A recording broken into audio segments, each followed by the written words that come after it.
En este caso, el tiempo de ejecución es el producto de los valores de cada ciclo.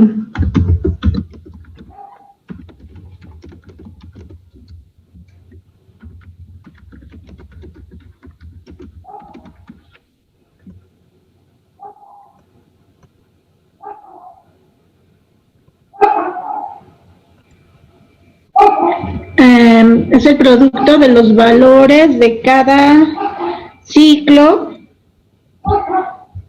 que itera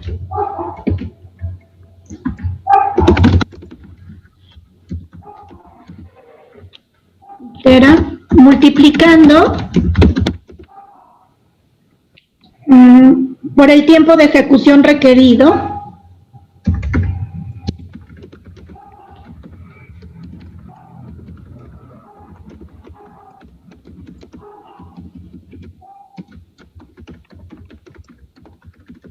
es dentro del cuerpo del ciclo. Entonces, el tiempo de ejecución requerido por el cuerpo del ciclo.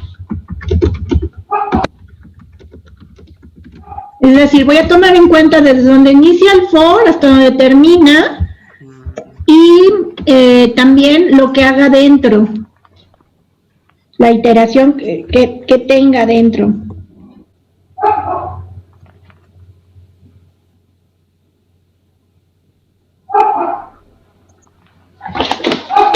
Aquí me pone un ejemplo que es la multiplicación de matrices de n por n. Me imagino que ya llevaron álgebra y entonces ahí ya habrán visto la multiplicación de matrices. No es mi idea que las hagamos, pero tal vez sí ayuda a que veamos un ciclo con estas características.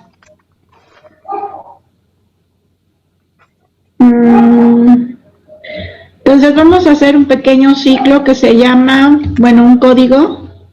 La estoy poniendo en estas tablas. Voy a llevarme la tablita.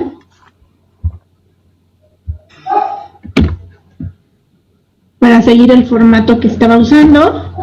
Y el algoritmo se llama producto de matrices.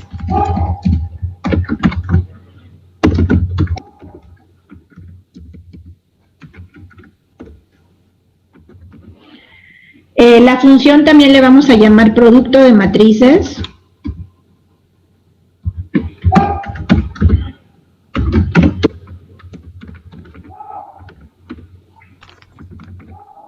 Y recibo tres matrices, A, B y C.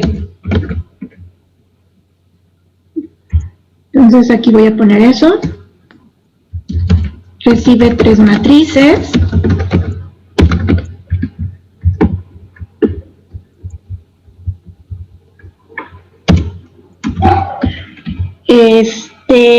Tengo tres variables, voy a ponerle I, J y K. Son mis contadores.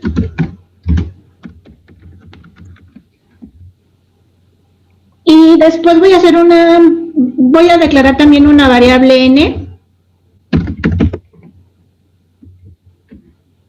Esta variable es la dimensión de A, para saber de cuánto es mi matriz.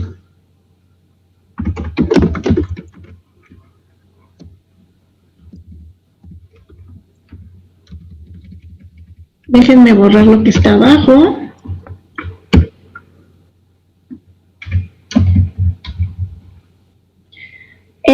Después hace una asignación, n minúscula es igual al tamaño de A. Entonces voy a ponerle punto size, pensando en que es un objeto que tiene identificado el tamaño, un objeto tipo matriz. Entonces, aquí es una asignación. Y luego vamos a poner el ciclo for. For i igual a 0, mientras que i sea menor que n, y hasta con incrementos de 1, más.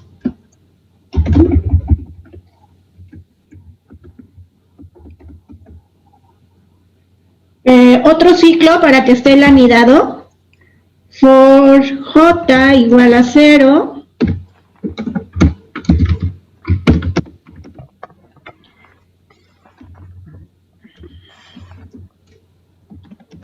Mientras que j sea, no es cierto, mientras que i sea menor que n,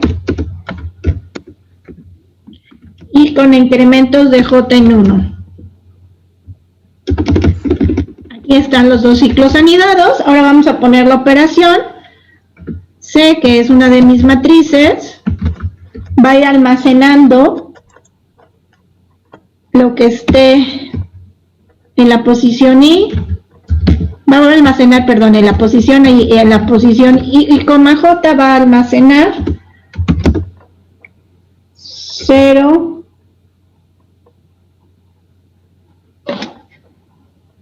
Ay, no entiendo por qué aquí pone así, pero bueno, lo voy a dejar así.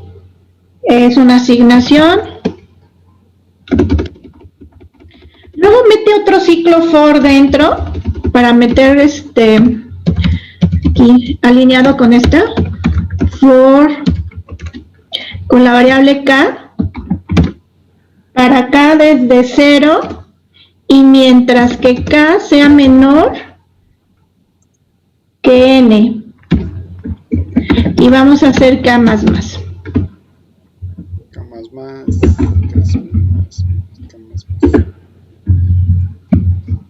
Aquí vuelvo a hacer otra asignación. No son operaciones más allá de asignaciones, pero está dentro del for y es para la matriz otra vez C en la posición I y en la posición J. Le vamos a sumar lo que tenga A en la posición IK,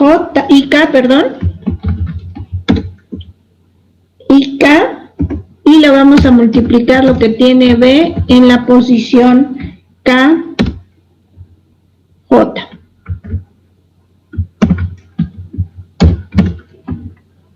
Aquí no me cupo, entonces voy a redimensionar la tabla con la idea de que me quede. Y bueno, ya hacia abajo solo cierra, entonces me voy a ir a la línea 10, 11,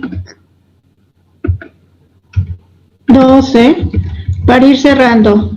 Aquí cierra el for, el de K. En todos los for se me olvidó abrirlo, pero tengo que abrir la llave. Perdón. Y ahora voy a cerrarlas. Entonces la siguiente que cierro es la de J, tratando de que queden alineadas, ¿no? Y finalmente la de I. Y finalmente ahora sí, la de la función.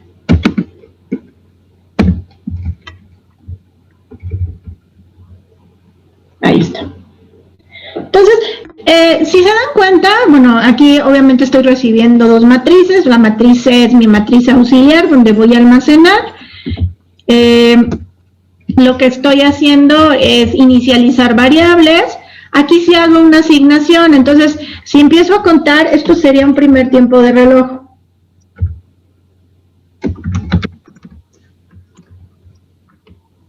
¿Sí? Ahora, hay que evaluar cuántas veces se ejecutan los ciclos for. Como for depende de J y el K depende, no es cierto, K va a terminar mientras K sea menor que N. Y también, ok, son constantes, todos dependen del tamaño de la matriz A, de N. Por lo tanto, el valor o el tiempo de ejecución va a ser con respecto a N. Voy a escribir acá un poquito del análisis.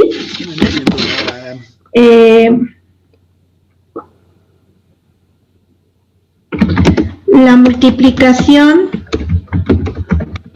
de matrices de N por N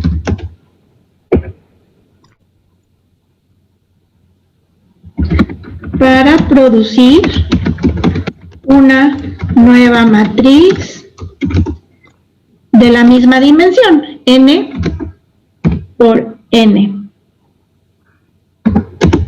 El tiempo es constante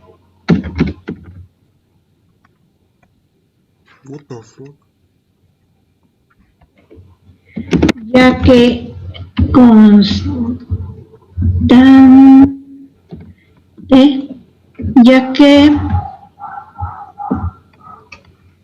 el número de iteraciones en cada ciclo dependen de n.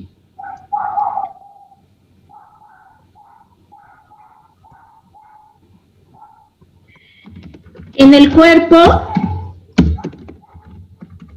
de los ciclos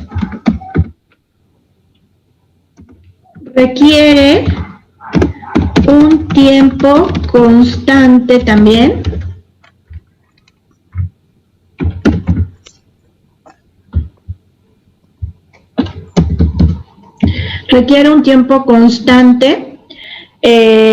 ya que realiza aquí, si se dan cuenta, una suma y un producto.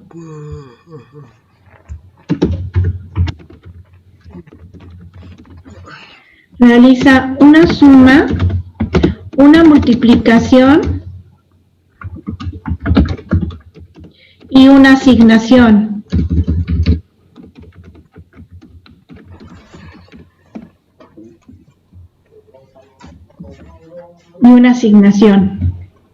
Fíjense bien, aquí ya empiezo a utilizar la simbología que platicábamos un poquito. Por lo tanto, el tiempo total de ejecución es O grande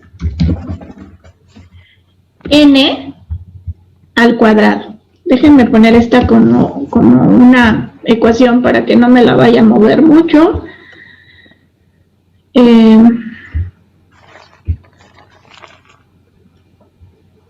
El tiempo ya habíamos dicho que algunas veces se mide con este símbolo que le llamamos O grande, y cuando es constante dice que el tiempo máximo, o el peor de los casos, se va a tardar el doble del tamaño de n. O sea que si la matriz es de 3 por 3, se va a tardar 9 tiempos de reloj.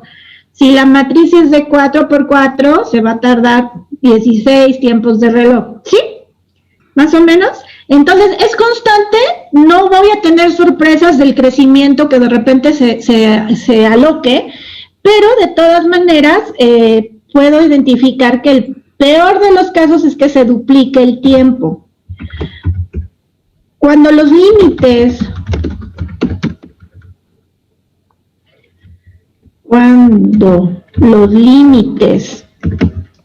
de la iteración para los ciclos internos están ligados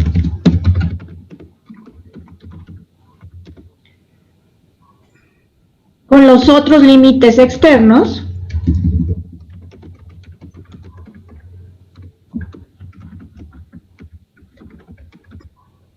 el análisis resulta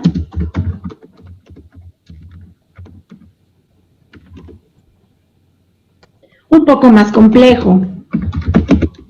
Y eso lo hicimos en primero. Entonces, ahorita voy a traer una de las funciones que hicimos en primero, para poder medir el tiempo. El libro me pone uno más sencillito, pero creo que como ya lo hicimos en primero, quiero como retomarlo. Yo siempre digo que esta es la materia a continuación de matemáticas discretas y luego tienen otra continuación de esta. Entonces, me parece como importante que vayamos ligando, aunque yo sé que no se acuerdan, porque pues es un poquito complicado que se acuerden ya desde hace un año, pues de todas maneras, a lo mejor empiezan a recordarlo al verlo, ¿no? Entonces, Déjenme traer el código, lo debo de tener por aquí.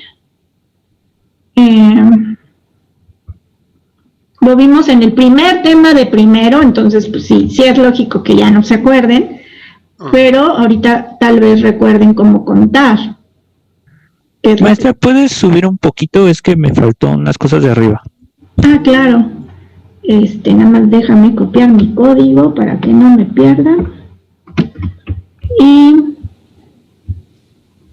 O si puede decir como un poquito más, que se vea todo lo que acabas del código, maestra. Ahí está. Ahí está.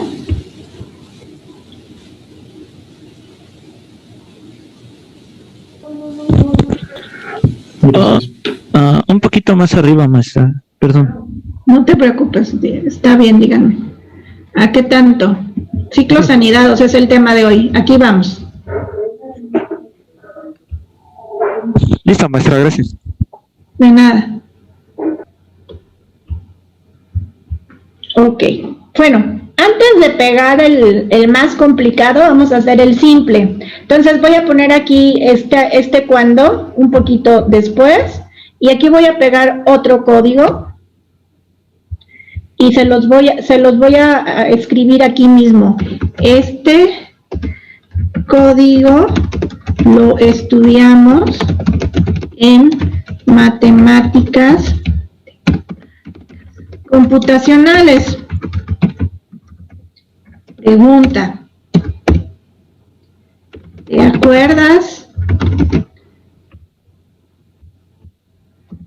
cómo contar cuántas veces se imprime la instrucción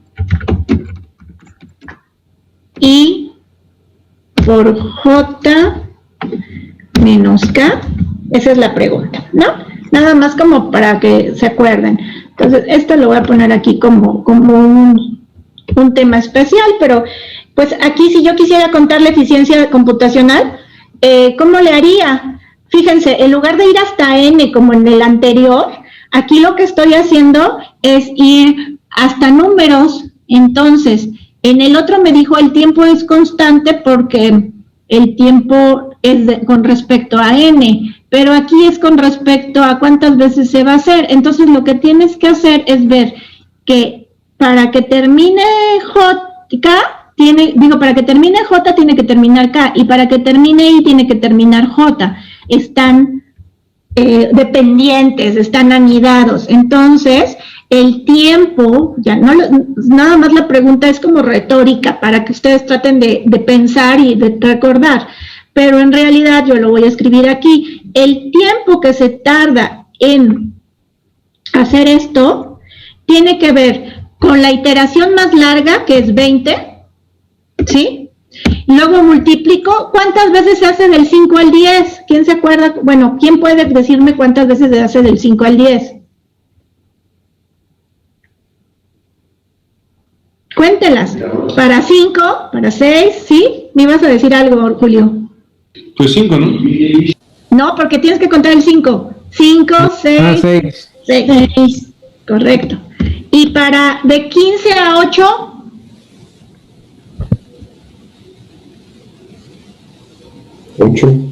8. Entonces, en total, ¿cuánto es esto? 20 por 6 por 8. 960. Ok, 960 veces. El tiempo también es constante, ya que los límites no cambian. ¿Sí? Ok. Esto lo hicimos en mates de primero. Ahora, dice, cuando los límites están ligados a otros límites, ese también lo hicimos en primero, nada más que no sé si se acuerdan también. Hicimos uno que depende I de J y J de K y así. Entonces, bueno, no lo voy a buscar, mejor vuelvo a escribir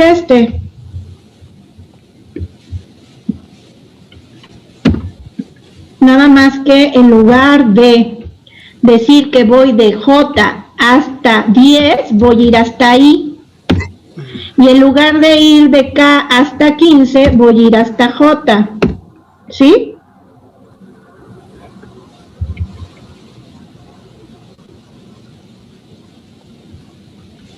Bueno, hubiera dejado eso. Lo voy a dejar. Nada más cambié las variables. ¿Sí? Esta variable sí está limitada por un número, pero las demás dependen de I y de J.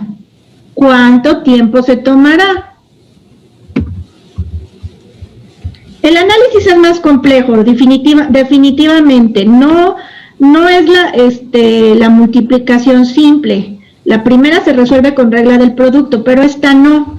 Para esta necesito usar combinaciones con repetición. No sé si se acuerdan de eso. Lo voy a poner. La combinación con repetición la quiero poner como tipo matriz. Denme chance.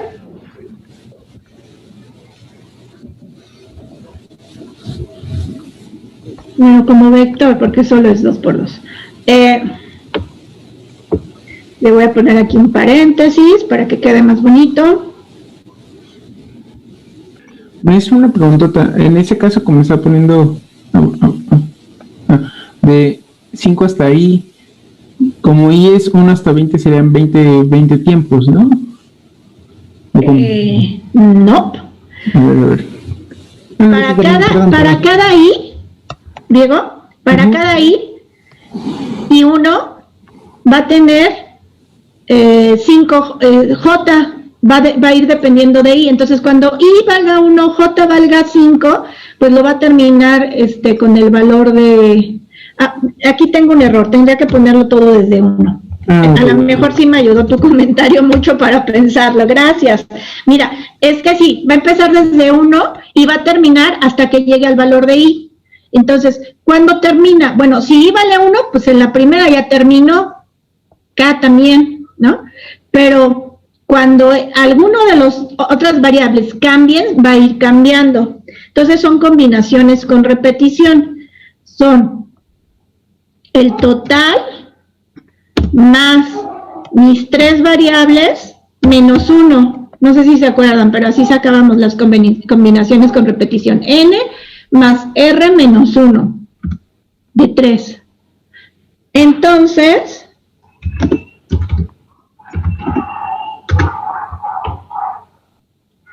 si no, ahorita lo explico más, díganme si se entiende. Esto quedaría como...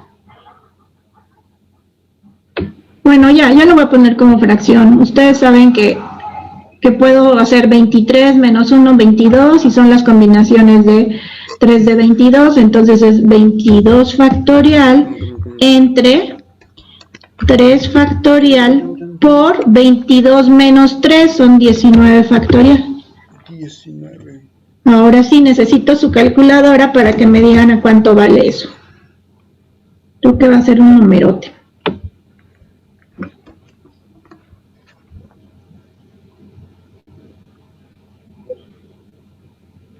Que bueno, puede ser 22 por 21 por 20, anulo el 19 y lo divido entre 16, no es tanto, no está tan difícil, es 22 por 21 por 20, y el 19 lo voy a anular con el de abajo y acá me quedan 6, esto es igual a ¿qué?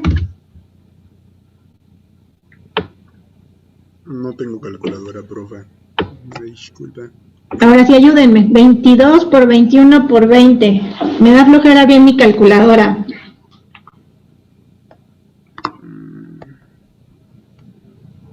A ver, 22 por 21 por 9.240, sí.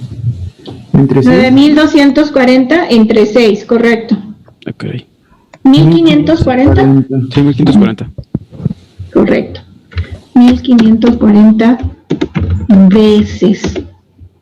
¿Sí? Entonces, ¿qué va de 960 a 1.540 veces? Cuando están anidados. Cuando el de en medio depende del de arriba y así. Se repite más veces. ¿Por qué? Porque para mí I1 tengo J1 y tengo K1, pero cuando y entonces ahí termina el primer ciclo, y luego para I igual a 2 voy a llegar a J1 y J2, y voy a llegar a K1 y ya. Pero cuando J avance al 2, voy a tener K1 y K2. ¿Sí me explico? Más o menos me van agarrando la idea, o sea, déjenme, siento que se siente muy confuso, y si tuviera mi pizarrón siento que sería más fácil. Entonces voy a usar esto como si fuera pizarrón. Y entonces tengo, cuando I vale 1, J vale 1 y K vale 1, pero ahí termina K porque ya llegó a J ya llegó ahí. Ahora, cuando I vale 2, ¿qué pasa? Pues J vuelve a valer 1 y K vale 1.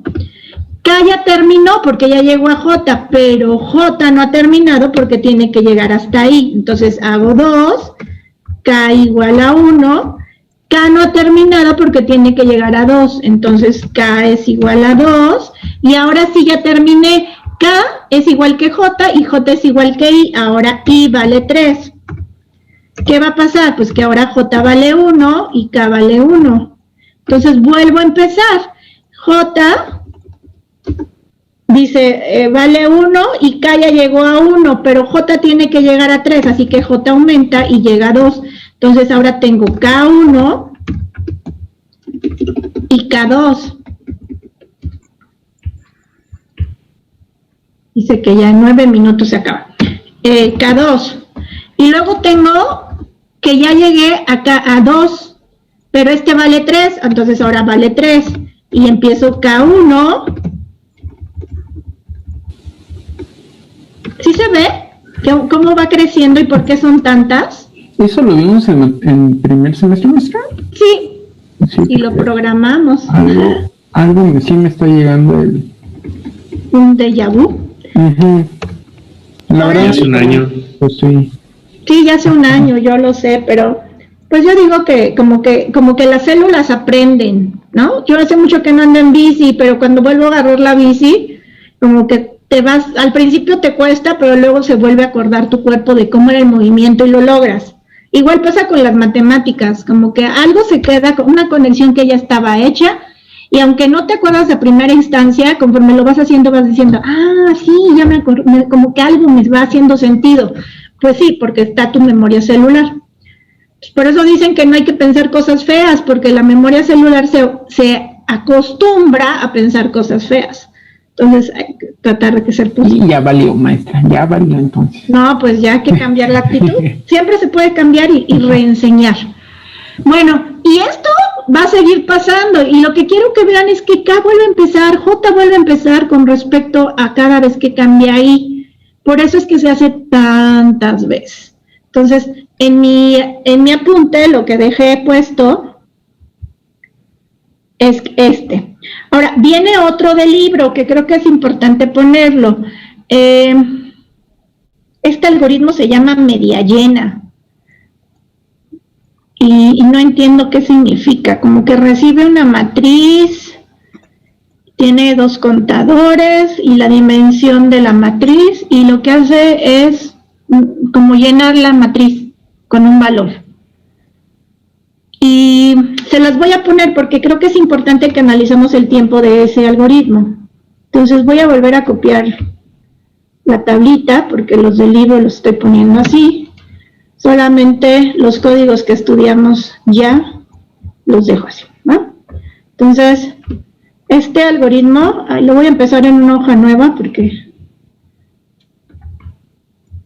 se llama media llena. Y creo que es que porque la matriz queda media llena. Media llena. Y pues, no, se llama medio llena, no media. Medio llena. Medio llena. Recibe una matriz A. Recibe una matriz. ¿Y qué va a hacer? Bueno, tengo un entero, un dato entero, que es I y J. Voy a borrar acá. Esos son mis contadores. Tengo otro entero, que es N, que es la dimensión de A, también. Y luego tengo que N es igual al tamaño de A. Y voy a dejar aquí el ciclo, dos ciclos for I igual a 0, mientras que I sea menor que N, y más. Y luego, perdí mi memoria, ya no me acuerdo si lo estoy escribiendo bien, pero creo que aquí no va punto y, no sé si es punto y coma o punto y punto, pero bueno, así lo voy a dejar. Creo que estoy revolviendo lenguajes, perdón, eso me pasa por querer escribir en un lenguaje, por eso no lo hago en ningún lenguaje normalmente. J va a empezar en el valor de I. J se va a incrementar, se va a hacer mientras sea menor que N, y J se va a incrementar en 1. Hasta ahí, todo lo demás ya lo borro.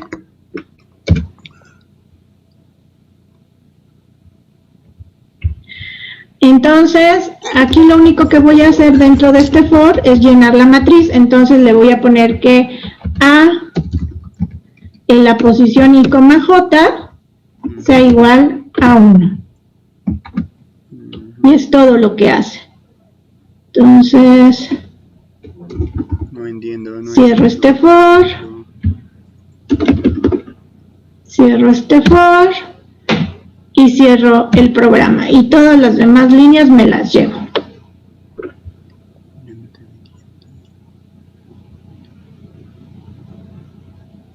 I got it.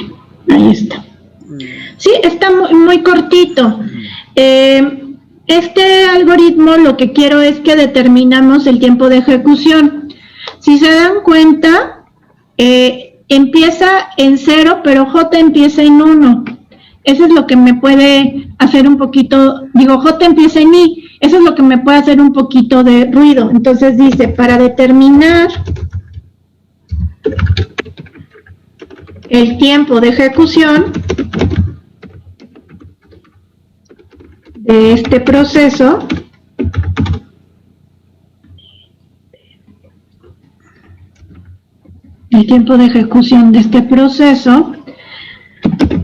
simultáneamente,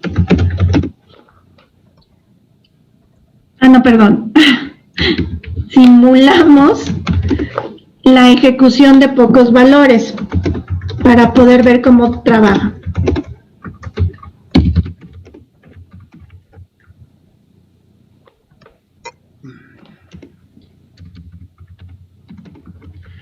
Para la primera iteración,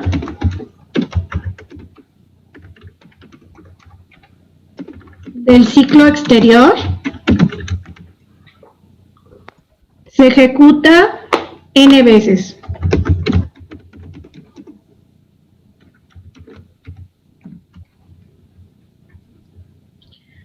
¿Por qué se ejecuta n veces? Pues porque va a ser mientras que i sea menor que n. Entonces, esa va n veces. En la segunda iteración del ciclo interior, esta, la de J, en el ciclo interior de J, se ejecuta n-1 veces. ¿Sí? Si I va a llegar hasta n, J como empieza en I va a llegar hasta n-1. Pero en la siguiente iteración va a ser n-2, en la siguiente n-3, ¿sí?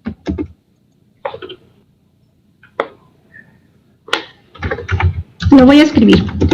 Para la tercera iteración del ciclo exterior, es decir, el de I, el ciclo interior, es decir, el de J, se ejecuta n-2 y así hasta la última iteración que se ejecuta solo una vez. Iteración. Okay. Solo una vez. Entonces podemos escribir que, ¿cómo se repite? Bueno, pues la ecuación que está sacando aquí es n más n menos 1 más n menos 2 y así sucesivamente hasta que llegues a sumar el 1, ¿sí? ¿A qué es igual esto? También lo vimos en mates computacionales, ¿lo recuerdan? Cuando voy sumando de un número hasta hacia abajo, estoy haciendo la suma de todos los números consecutivos que van desde 1 hasta n. ¿Alguien se acuerda cuál es el modelo matemático que simboliza esto?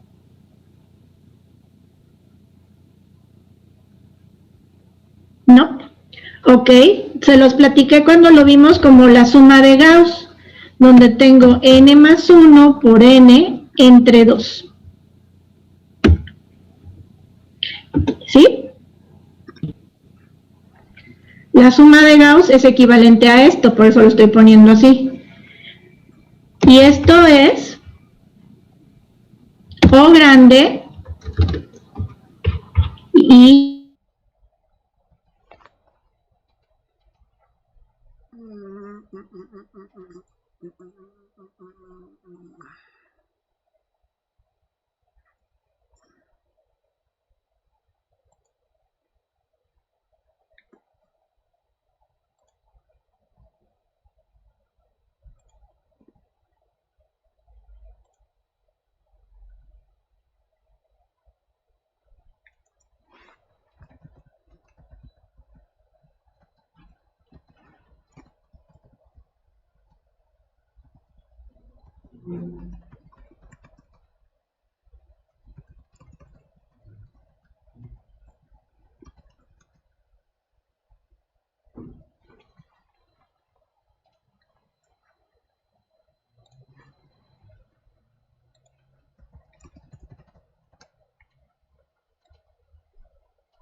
ok, también se considera que es O grande n al cuadrado.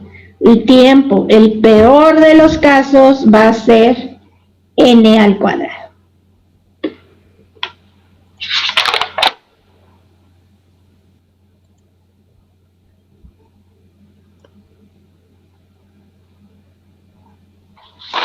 Ok.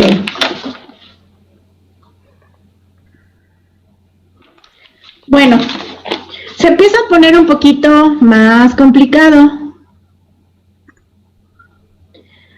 el análisis de la complejidad computacional.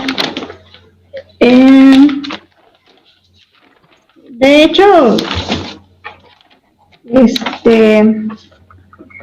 se llama la introducción a la teoría del orden y empieza a hablarme de las funciones de complejidad. Lo que yo he hecho en los otros cursos es he decidido mejor esperar a... Ay, pensé que me veían. He decidido mejor avanzar con mis algoritmos y luego irles metiendo un poquito más de la complejidad computacional. Hasta ahorita es lo simple, lo más básico. Cuento asignaciones, cuento operaciones aritméticas, cuento ciclos y puedo sacar un tiempo aproximado, ver si es tiempo constante, si es tiempo lineal, ¿sí? y pensar en cuál es el peor, el mejor o el caso promedio. Acuérdense que el caso promedio pues es como la esperanza de que suceda cierto evento probabilístico, por lo tanto es un promedio. No es nada complicado.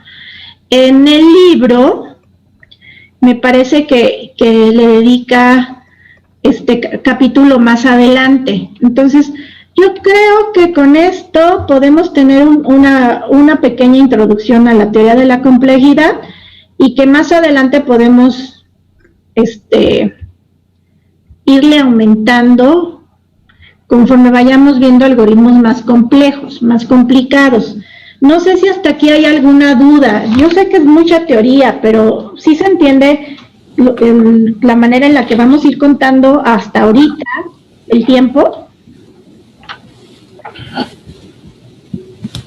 Bueno, se me hizo un poquito más claro, en nosotros no, o sea, para mí, que contamos al final de 960, como que ahí sí se me hizo más claro, porque la verdad incluso en el algoritmo que hicimos de tarea realmente no se ve muy bien. En ese algoritmo en específico se me hizo un poco más claro. En el que contamos, ¿cuál? ¿En el último? 960. Ya. Cuando hicimos las operaciones. Sí. En nosotros no tanto, la verdad. Para mí, no sé otros.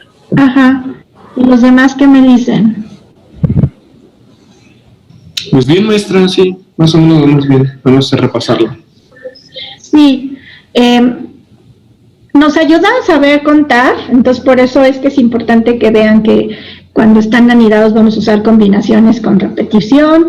Nos ayuda saber la regla del producto, pero ya de manera más científica se vuelve un poquito más complicado. Por eso quisiera ahorita como dejar como esto con un paréntesis y empezar a ver algoritmos ya de otro tema, algoritmos que me van a ayudar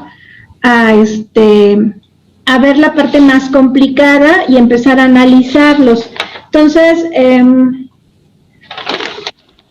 sí, porque aquí se me complica ya más cómo lo ponen. Estos temas en algunas universidades son temas de primero.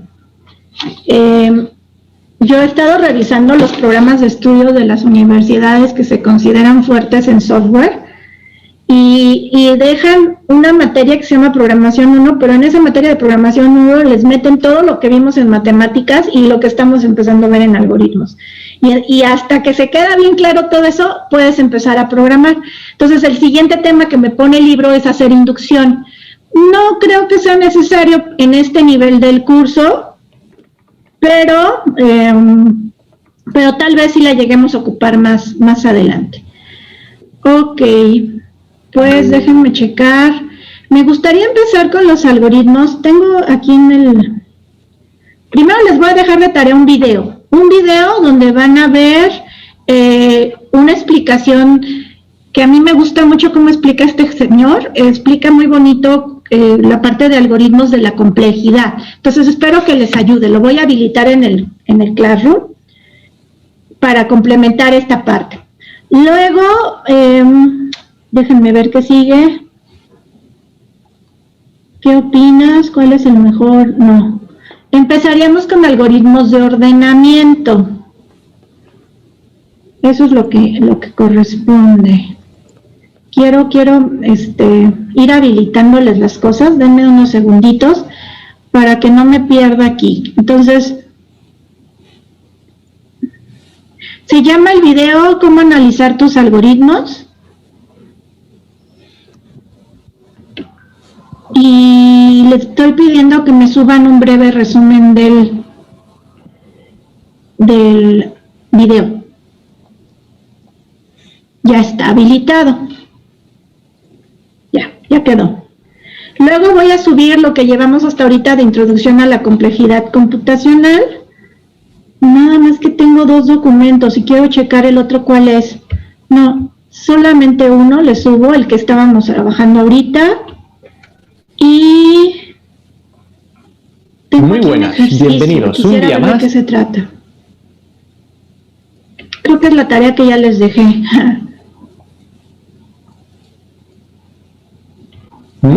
Pues no, ya, mejor me cambio a ordenamiento. Muy Quiero buenas, bienvenidos rápidamente un día entrar más al a nuevo Beta Tech. tema. Entonces, voy a salvar mi documento y lo voy a cerrar para poder entrar al tema de ordenamiento. Creo que vale la pena empezar con el libro, entonces déjenme ubicarlo.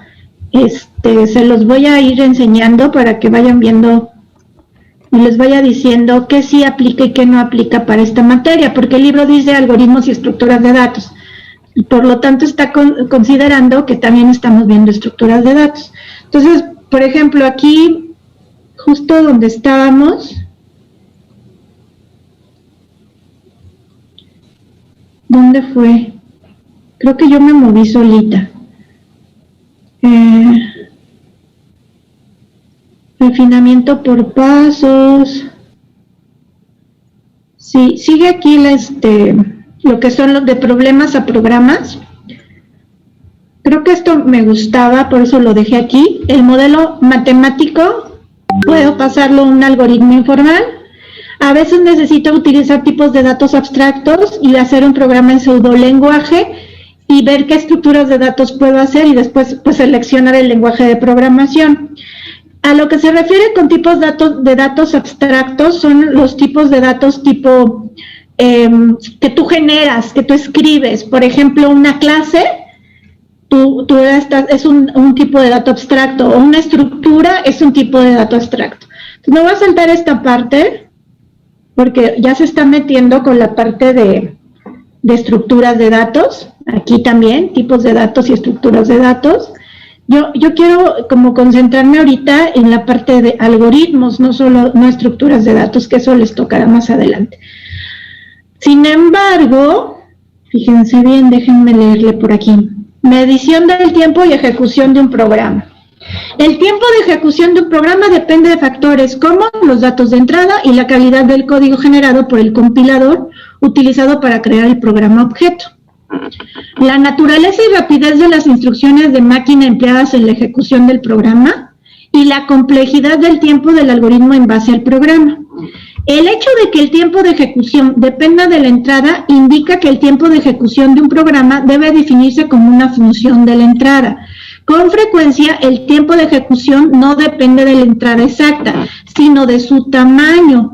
Un buen ejemplo de esto es el proceso conocido como clasificación o sorting, que es lo que vamos a ver, pero empieza aquí en el capítulo 8. En un problema de clasificación, se da como entrada una lista de elementos para ordenar, a fin de producir como salida otra lista con los mismos elementos, pero clasificados de menor a mayor o viceversa. Por ejemplo, dado la lista 2, 1, 3, 1, 5, 8 como entrada, se desea producir una lista ordenada que sea 1, 1, 2, 3, 5, 8 como salida. Se dice entonces que los elementos de la segunda lista están en el orden de menor a mayor. La medida natural del tamaño de la entrada a un programa de clasificación es el número de elementos a ordenar. En este caso, la cantidad de elementos a ordenar son 2, 4, 6 elementos. O en otras palabras, la longitud de la lista de tamaño de entrada. En general, la longitud de la entrada es una medida apropiada de tamaño y se supondrá que tal es la medida utilizada a menos que se especifique lo contrario. Se acostumbra a utilizar o a denominar T, entre paréntesis N, al tiempo de ejecución de un programa con una entrada de tamaño N. Por ejemplo, algunos programas pueden tener un tiempo de ejecución Tn igual a C por N cuadrada, donde C es una constante. Las unidades de tiempo N se dejan sin especificar, pero se puede considerar a Tn como el número de instrucciones ejecutadas en un computador idealizado. Nótese que todo es como teórico, ¿sí? No estoy diciendo en qué procesador, con qué características, no. De manera general, cuánto tiempo se va a tardar. Y puede ser que sea menos, lo cual sería muy bueno, pero si es más, entonces sí ya estoy teniendo un problema. Para muchos programas, el tiempo de ejecución es en realidad una función de la entrada específica y no solo el tamaño de ella. En este caso se define a tiempo de n como el tiempo de ejecución del peor caso. Aquí está lo que hemos estado platicando. Este es el tiempo de ejecución del peor caso, es decir, el máximo valor de tiempo de ejecución para las entradas de tamaño n. También suele considerarse el tiempo promedio de n, que es el valor medio de una medida más razonable. A menudo es engañoso suponer que todas las entradas son igualmente probables. En la práctica, casi siempre es más difícil determinar el tiempo de ejecución promedio que el peor de los casos, pues el análisis se hace intratable en matemáticas y la noción de entrada promedio puede carecer de un significado claro. Así pues, utilizar el tiempo de ejecución del peor de los casos como medida principal de la complejidad de tiempo. El tiempo de ejecución del peor de los casos como medida principal de la complejidad del tiempo. Aunque se mencionará la complejidad del caso promedio cuando se pueda hacer en forma significativa.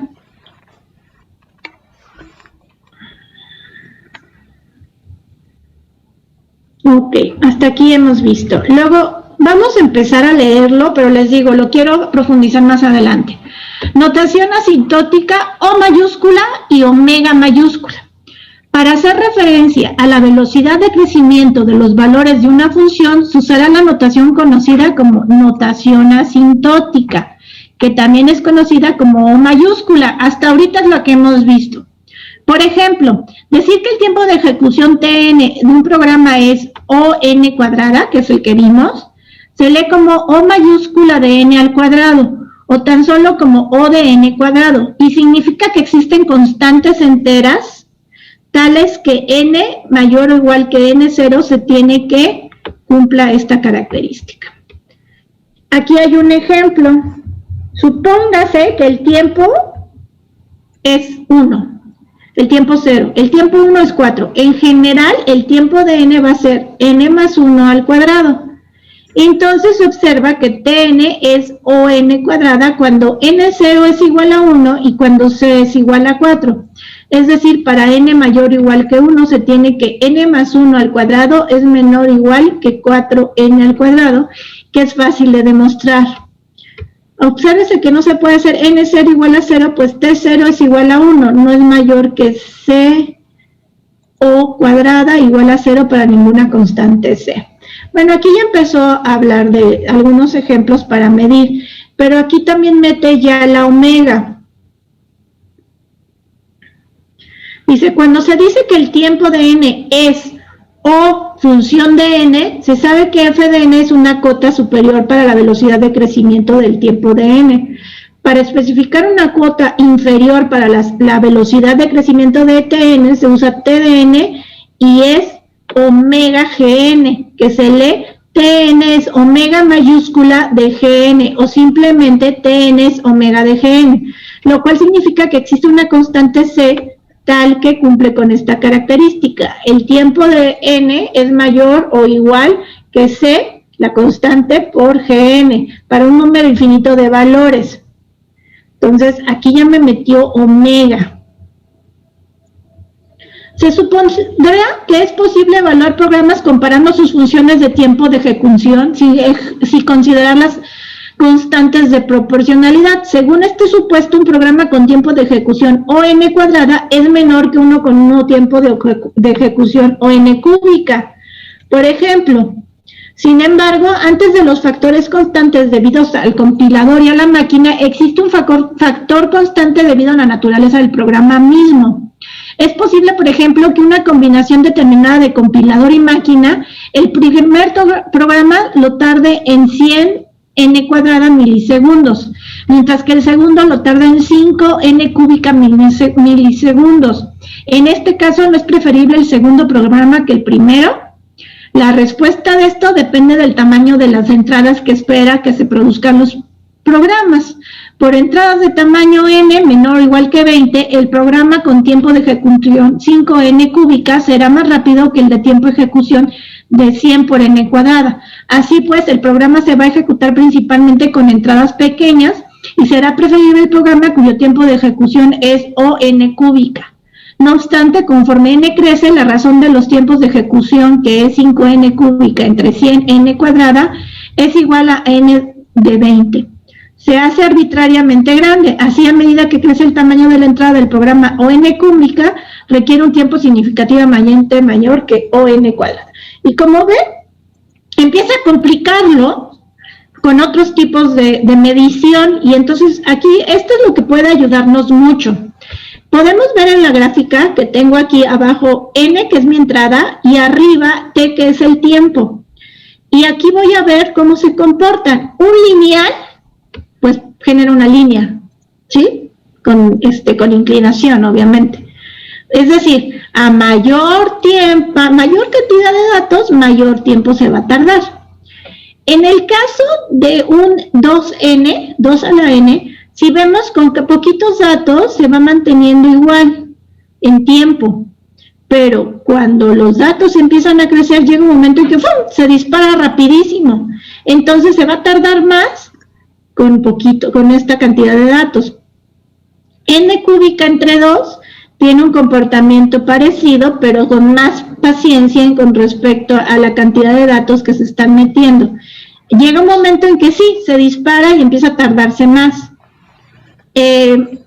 5n cuadrada igual, ¿no? Entonces, esta gráfica me va a ayudar un poquito para que cada vez que veamos algún algoritmo y les diga, se va a tardar tanto, su complejidad es de tanto, ustedes puedan imaginárselo como una gráfica donde puedas ver qué es más lento o qué es más rápido. Entonces, aquí, si quieren ahondarle un poquito antes de que entremos a este tema, pues aquí viene en el libro. Para mí es bastante complicada el tema como para meterlo así solito. Me gusta más empezar a ver algoritmos y decirles, pues, a partir de ese algoritmo, cómo podemos medir su tiempo y cuánto tiempo cuesta. Además, hay muchos algoritmos que vamos a ver que son bastante sencillos de visualizar. Entonces, voy a abrir mi archivo, denme chance, para ver con qué empecé, si es que lo tengo y si no, para empezarlo, con algoritmos de ordenamiento, que son los primeros que vamos a ver. Algoritmos de ordenamiento. Lo voy a ir corrigiendo con ustedes para irlo haciendo más bonito, más interesante. Pero bueno, creo que a todos les queda claro. ¿Qué es ordenar?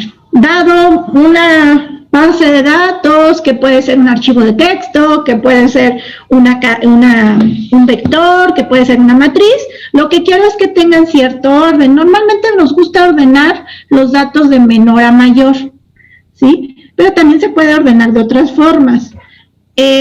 Vamos a definir entonces qué es el ordenamiento. Ordenar una estructura, acuérdense que cuando hablo de estructura estoy hablando de donde voy a guardar la información.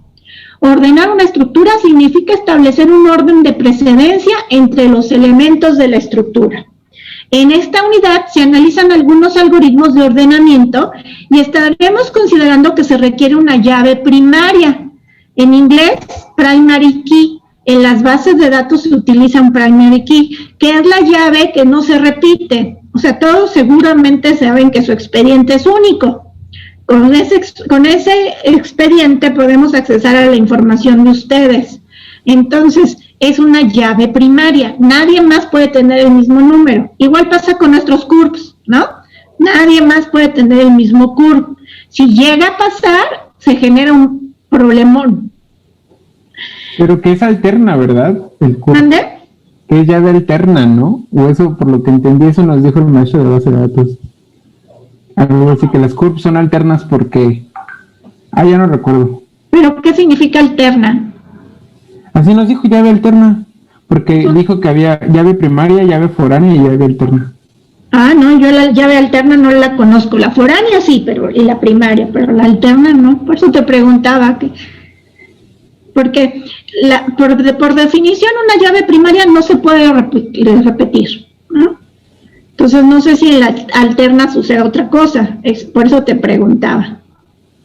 ¿Qué es un número entero largo? Dicha llave no se puede duplicar, por lo que en nuestros ejemplos no lo vamos a considerar. Para seleccionar el algoritmo que pueda ayudarnos a ordenar una lista de datos, debemos de considerar varias cosas. A ver, vamos a ver. ¿Qué consideraríamos? Vamos a considerar el tiempo requerido por el programador para codificar el algoritmo. Eso quiere decir qué tanto trabajo te va a costar hacerlo, ¿no? ¿Cuántas horas te va a costar? En la actualidad puede ser incluso solamente implementado. O sea, es decir, a lo mejor ya está el algoritmo, yo solo lo voy a implementar. 2, el tipo de memoria en donde se localizan los datos. Esto es muy importante y esto es básico para algoritmos. Si yo estoy trabajando con mi memoria RAM, todo va a ser mucho más rápido, pero dependo de la capacidad de RAM de mi dispositivo, ¿sí? Si trabajo con mi memoria secundaria, ya sea con una USB, con un disco duro, con cualquier memoria que tenga que accesar el hardware, siempre va a ser más lento. Por lo que, para hacerlo más dinámico, el curso está pensado para programarse todo y correrse en memoria RAM. Es decir, no estoy pensando en guardar nada en ninguna base de datos, por ahorita no, ¿sí? Porque ese acceso a la base de datos me genera costo.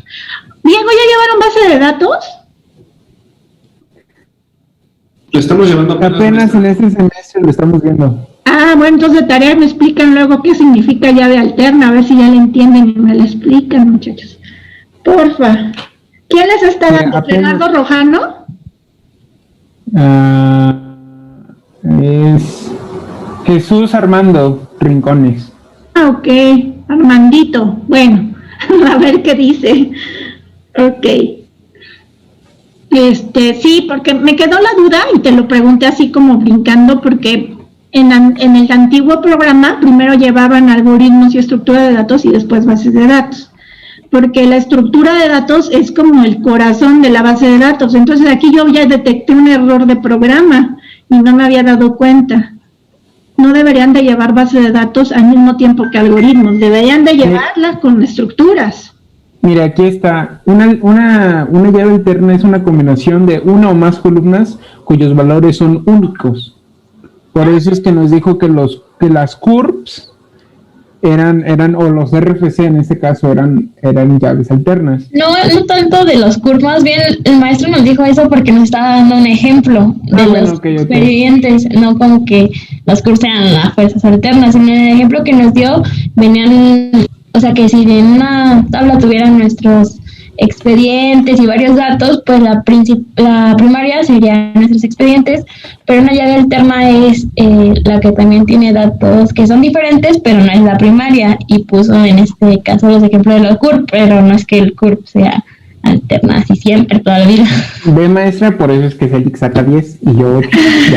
Ya. No, pero lo que está padre es que ustedes se retroalimenten y entonces así ya se van aclarando dudas, ¿no? Fíjate que yo sí he hecho llaves entonces alternas, porque una base de datos sí puede seleccionar varias columnas como llave primaria.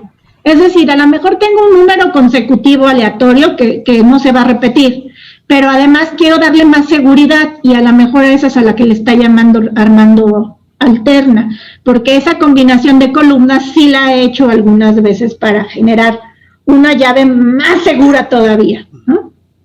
No tan simple.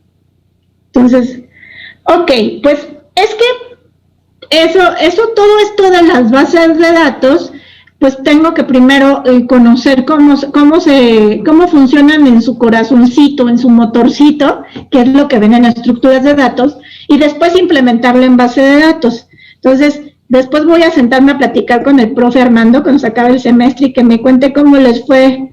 Ya sé, ustedes deben de ser el segundo semestre o tercero que tiene esta nueva modalidad de temas, de materias, y entonces tenemos que analizar si les ayuda, cómo se sienten sin ver primero estructuras de datos, porque entonces a lo mejor lo que se equivocaron es que algoritmos me la debieron de haber puesto en quinto y a ustedes ahorita estructuras y bases de datos.